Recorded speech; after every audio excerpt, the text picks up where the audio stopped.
नमस्कार। आज हम एक ऐसी जमीन की परतों को खोलने की कोशिश कर रहे हैं जिसे देवभूमि कहते हैं। हाँ, हिमाचल प्रदेश। बिल्कुल। ये नाम सुनते ही बर्फ से ढके पहाड़, गहरी घाटियां, वो देवदार के जंगल, सब आंखों के सामने आ जाता है ना। हाँ, बिल्कुल। और देखिए, ये सिर्फ नज़ारों की बात नहीं है। यहाँ रोमांच है, सुकून है, संस्कृति है, स्वाद है, मतलब एक अनूठा संगम है ये जगह। अच्छा। हमारे पास जो जानकारी आज, वो एक स्क्रिप्ट से है, हिमाचल की यात्रा पर आधारित है, और उसमें इसकी खासियतें बताई गई हैं। जैसे कि? जैसे वहाँ के लोग, उनका जीवन, खान-पान, घूमने की जगहें और वो जो आध्यात्मिक माहौल है वहाँ का, हम्म। वो सब कुछ। तो आज हमारा काम यही है कि इस जानकारी के सार को पकड़ें। सिर्फ ये नहीं कि हिमाचल में क्या क्या है, बल्कि ये समझें कि ये चीजें इतनी खास क्यों हैं। हाँ, वहाँ की विविधता, अलग अलग इलाके, लोग, उनकी बातें, उनके जायके, ये सब मिलकर हिमाचल को असल में क्या बनाते हैं। सही कहा। कोशिश यही रहेगी कि हम थोड़ा गहराई में जाएं, समझें कि इस देवभूमि की आत्मा क्या है। नज़ारे तो खैर मोहते ही हैं, वो तो हैं ही। पर वहाँ की संस्कृति, कहानियाँ, वो जीवन का अनुभव, वो भी उतना ही गहरा है। तो फिर चलिए शुरू करते हैं ये सफर। सोचिए, ऊंचे पहाड़ों के बीच वो ठंडी ताज़ी हवा और एक शांत मगर जिंदा दिल सा माहौल। शुरुआत करते हैं हिमाचल की बुनियाद से, वहाँ की संस्कृति और लोग। क्योंकि पहाड़ तो अपनी जगह है, पर घर तो लोगों से ही बनता है। तो बिल्कुल सही। और स्रोत भी यही बताता है कि हिमाचली लोगों की गर्मजोशी, उनकी मेहमान नवाजी, वो दिल छू लेती है। अच्छा। हाँ, ये सिर्फ कहने की बात नहीं, उनके व्यवहार में दिखता है। और उनकी संस्कृति, वो तो उनके त्योहारों में जिंदा है, उनके संगीत, उनके नाच गानों में। हाँ, त्योहारों का जिक्र तो है, जैसे कुल्लू का दशहरा, चंबा का मिंजर मेला और वो किन्नौर का फुलाइच। हाँ, फुलाइच यानी फूलों का त्योहार। लेकिन ये सिर्फ मेले या जश्न है, या इनका कोई गहरा मतलब भी है? जैसे कुल्लू दशहरा, मैंने सुना है बहुत ही भव्य होता है। नहीं, ये सिर्फ जश्न नहीं है, ये असल में समुदाय को जोड़ने का एक जरिया है। कुल्लू दशहरा तो अपने आप में अनोखा है। सोचिए, सैकड़ों देवी देवता अपने रथों पर आते हैं, ओह। मुख्य देवता रघुनाथ जी से मिलने। हफ्ते भर चलता है ये उत्सव। आस्था, परंपरा, सामाजिक मेलजोल, सब कुछ है इसमें। वाह। इसी तरह मिंजर मेला, वो कृषि से जुड़ा है, अच्छी फसल के लिए धन्यवाद देने का एक तरीका है। अच्छा। और इन मौकों पर वो पारंपरिक संगीत बजता है, नाटी जैसा लोक नृत्य होता है, स्थानीय रस्में निभाई जाती हैं। ये सिर्फ मनोरंजन नहीं है, ये अपनी जड़ों से जुड़े रहने का तरीका है। और पहनावे के बारे में क्या? वो रंगीन हिमाचली टोपी और शॉल, क्या वो सिर्फ ठंड से बचने के लिए है, या उनकी भी कोई कहानी है? पहनावा भी पहचान का एक अहम हिस्सा है। पुरुषों की वो जो किनारी वाली टोपी होती है, हाँ हाँ। जिसे कुल्लुई या किन्नौरी टोपी कहते हैं, हर क्षेत्र की थोड़ी अलग होती है। हाँ। और वो सम्मान का प्रतीक मानी जाती है। अच्छा, सम्मान का प्रतीक। हाँ, और महिलाओं के वो पट्टू या ऊनी शॉल, जिन पर वो खूबसूरत कढ़ाई होती है, हाँ, देखी हैं। वो सिर्फ गरम नहीं रखती, वो उनकी कला, उनकी परंपरा को भी दर्शाती हैं। हाँ। और आपने मेहमान नवाजी की बात की थी, हाँ। तो स्रोत बताता है कि वहां मेहमान को सचमुच देवता की तरह मानने की परंपरा है। अच्छा, घर आए किसी को बिना खिलाए पिलाए जाने नहीं देते। क्या बात है। हाँ, और ये शहरीकरण के बावजूद कई गांवों में आज भी देखने को मिलता है। ये सुनकर बहुत अच्छा लगा।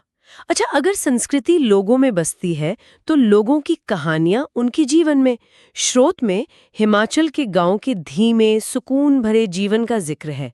क्या वाकई वहां जीवन इतना शांत है? देखिए, शहरों की भागदौड़ के मुकाबले तो जरूर है। स्रोत में जिक्र है कि लकड़ी की बालकनी पर बैठकर चाय पीना, बर्फीली चोटियों पर उगते सूरज को देखना, ये शांति सिर्फ बाहर की नहीं है, ये अंदर तक महसूस होती है। अच्छा। और इसी शांत माहौल में पनपती हैं लोक कथाएं। वहां के बड़े बुजुर्ग आज भी कहानियां सुनाते हैं। किस तरह की कहानियां? घाटियों में घूमते देवताओं की, वीर योद्धाओं की, या फिर प्रकृति की जो रहस्यमयी शक्तियां हैं उनकी। ये कहानियां सिर्फ मनोरंजन नहीं करती, बल्कि नैतिक शिक्षा देती हैं, स्थानीय इतिहास को पीढ़ी दर पीढ़ी पहुंचाती हैं। और इसी सिलसिले में मनाली का वो हडिम्बा देवी मंदिर, बिल्कुल। उसका भी जिक्र है। महाभारत के भीम की पत्नी को समर्पित है ना? हाँ, बिल्कुल। ये मंदिर इतना खास क्यों माना जाता है? इसकी कई वजह हैं। एक तो देखिए इसकी वास्तुकला, आह। पैगोडा शैली में बना है, देवदार के घनी जंगल के बीच, बहुत अनूठा लगता है। अच्छा। दूसरा, इससे जुड़ी मान्यता, ये सिर्फ एक ऐतिहासिक या पौराणिक स्थल नहीं है। वहां के लोग मानते हैं कि देवी हडिम्बा आज भी उस घाटी की रक्षा करती हैं। ओह वाकई। हाँ, अच्छी फसल सुनिश्चित करती हैं, लोगों को बुरी शक्तियों से बचाती हैं। उनका मंदिर सिर्फ पूजा स्थल नहीं है, वो समुदाय के विश्वास और उनकी पहचान का एक मजबूत स्तंभ है। ये दिखाता है कि कैसे आस्था और लोक जीवन वहां एक दूसरे में गुथे हुए हैं। संस्कृति, लोग, उनकी कहानियां, ये बातें तो बहुत दिलचस्प हैं। और जहाँ लोग और संस्कृतियों, वहाँ खान पान का जिक्र तो होना ही है। हाँ बिल्कुल। पहाड़ी खाने का नाम सुनते ही क्या आता है जहन में? जहन में आता है सादा पौष्टिक खाना, गर्मा गर्म, जो वहां की ठंडी आबोहवा के लिए बिल्कुल सही हो। लेकिन सादा होने का मतलब फीका होना नहीं है। हिमाचल के व्यंजनों में जायका भरपूर होता है। स्रोत में धाम का जिक्र है।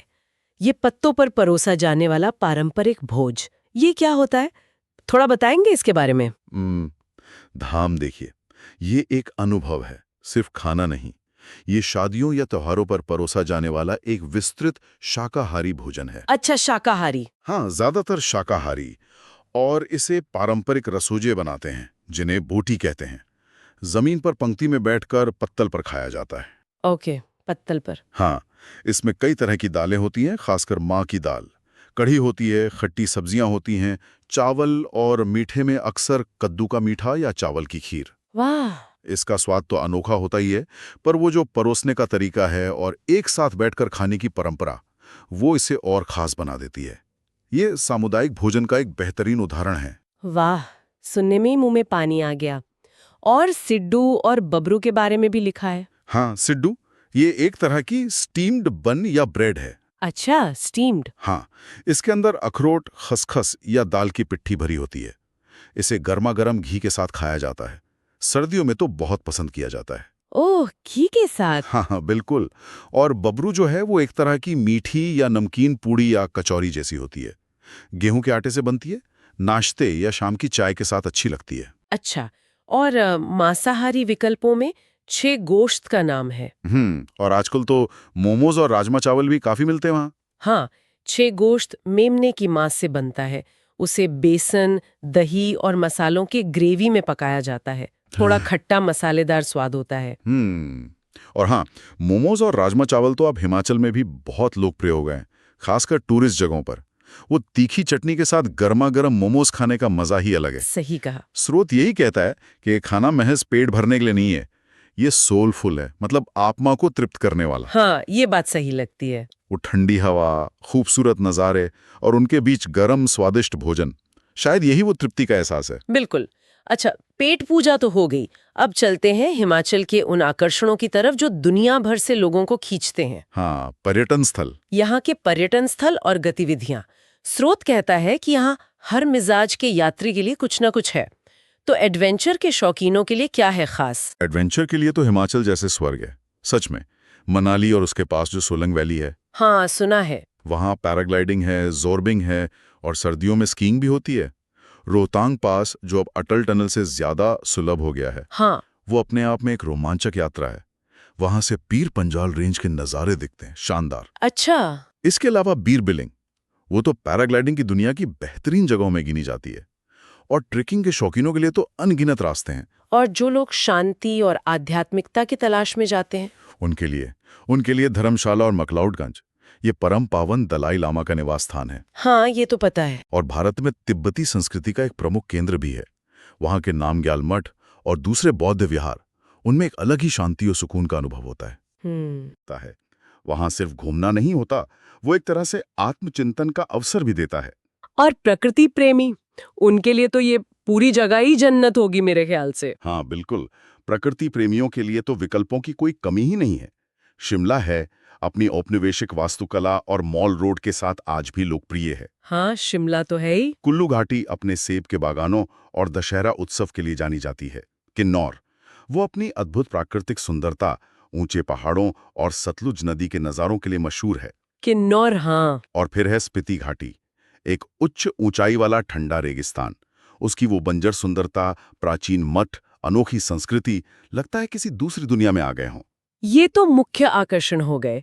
स्रोत में कुछ और रोमांचक गतिविधियों का भी जिक्र था, कुछ हटके। हाँ बिल्कुल, जैसे धर्मशाला के पास ट्रियून तक का ट्रैक है। ट्रियून ट्रैक, हाँ। ये बहुत ज्यादा मुश्किल नहीं है, पर ऊपर पहुंचने पर धौलाधार रेंज का जो नज़ारा दिखता है मंत्रमुग्ध कर देता है। अच्छा। पार्वती वैली में एक कसोल है, खासकर इजरायली पर्यटकों और बैकपैकर्स के बीच कैंपिंग और पार्टीज के लिए काफी मशहूर है। कसोल। और अगर असली रोमांच चाहिए तो लाहौल और स्पीति के सर्किट पर बाइक चलाना या गाड़ी चलाना। वहां दुनिया के कुछ सबसे ऊंचे मोटरेबल पास हैं, जैसे कुंजुम पास। वहां से गुजरना, वो अनुभव तो जिंदगी भर याद रहता है। वाकई हिमाचल की विविधता तो कमाल की है। मतलब एक तरफ हरे भरे बागान और जंगल, हाँ, तो दूसरी तरफ वो ठंडा रेगिस्तान, एक तरफ एडवेंचर स्पोर्ट्स का शोर, तो दूसरी तरफ मठों की शांति। बिल्कुल। यही तो इसकी खूबी है। हर कुछ किलोमीटर पर भूगोल बदल जाता है, मौसम बदल जाता है, संस्कृति, यहाँ तक कि लोगों की बोलियां भी बदल जाती हैं। सही में शिमला की वो ब्रिटिश विरासत है, मनाली की अपनी एडवेंचर वाली ऊर्जा है, धर्मशाला में तिब्बती छाप दिखती है, स्पीति में बौद्ध शांति है, किन्नौर की अपनी जनजातीय संस्कृति है। यह सब एक ही राज्य में सिमटा हुआ है। हाँ, ये तो है।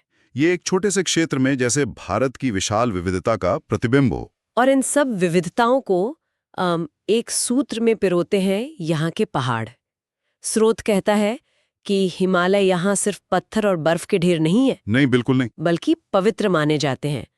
इस बारे में स्थानीय मान्यताएं क्या कहती हैं? स्थानीय मान्यता बहुत गहरी है। वहाँ ऐसा माना जाता है कि हर ऊंची चोटी, हर बहती नदी, घने जंगल, यहाँ तक कि बड़े पत्थरों में भी किसी ना किसी देवता या देवी का वास है। अच्छा। पहाड़ों को सिर्फ भौगोलिक आकृति नहीं मानते, उन्हें जीवित और पूजनीय माना जाता है।